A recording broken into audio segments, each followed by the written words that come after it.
Hello, YouTube. I'm Vince White. I'm an employment attorney, and we are answering public posted questions from YouTube today. We have a question from YouTube user Alan D. It was posted, let's see. It was posted, loading, still loading, 2 days ago. So I apologize, Alan, for keeping you waiting, but our response time is improving. We're getting people answers quicker and quicker. Alan asked, and he was posting on my video from June 20th, can I publicly share the EEOC's findings in my case?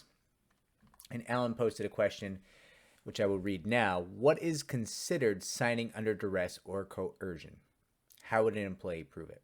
Okay, so this is going to differ somewhat from jurisdiction to jurisdiction. So I'm going to answer your question in the context of New York, and you can then extrapolate from New York, and it's similar in many jurisdictions, but you need to find out what it is specifically wherever you are.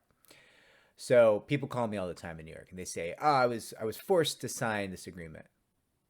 And I say, "Oh my God, I'm so sorry. How did they threaten you?" Because that's generally duress or coercion. You're looking at like threats of violence in most cases. There's other ways to do it.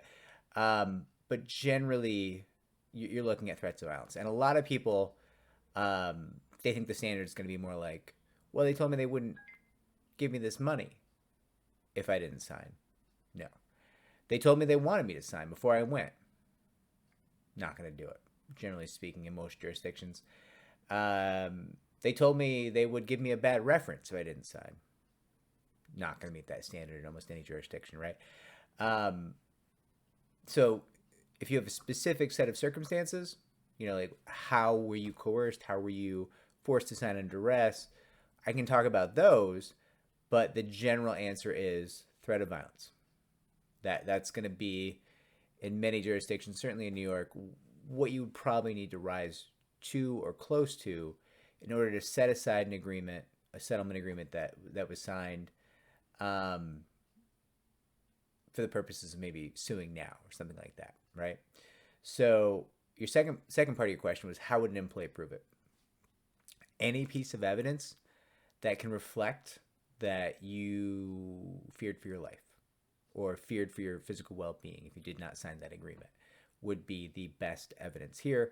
There's other ways. We're speaking in generalities, but that's going to be the best way to demonstrate coercion or duress in terms of signing a settlement agreement, right? And when I say any piece of evidence, that includes your testimony, right? If you can go under oath and you can say, hey, they told me they were going to hit me with this baseball bat if I didn't sign. It's good evidence. I believe you. And then it's going to be up to the attorney to make sure that a jury or a judge or an administrative law judge or an investigator believes you as well, right?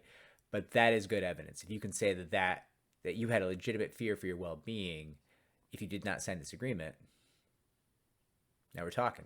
Now we're in the ballpark.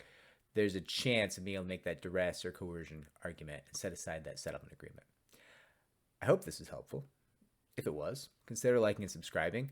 It does help me to help more people just like you. And if you have specifics in terms of the duress or coercion that you experienced, we can delve into that if you want. I will track the comments on this video so I can give you some more specificity if that is helpful to you.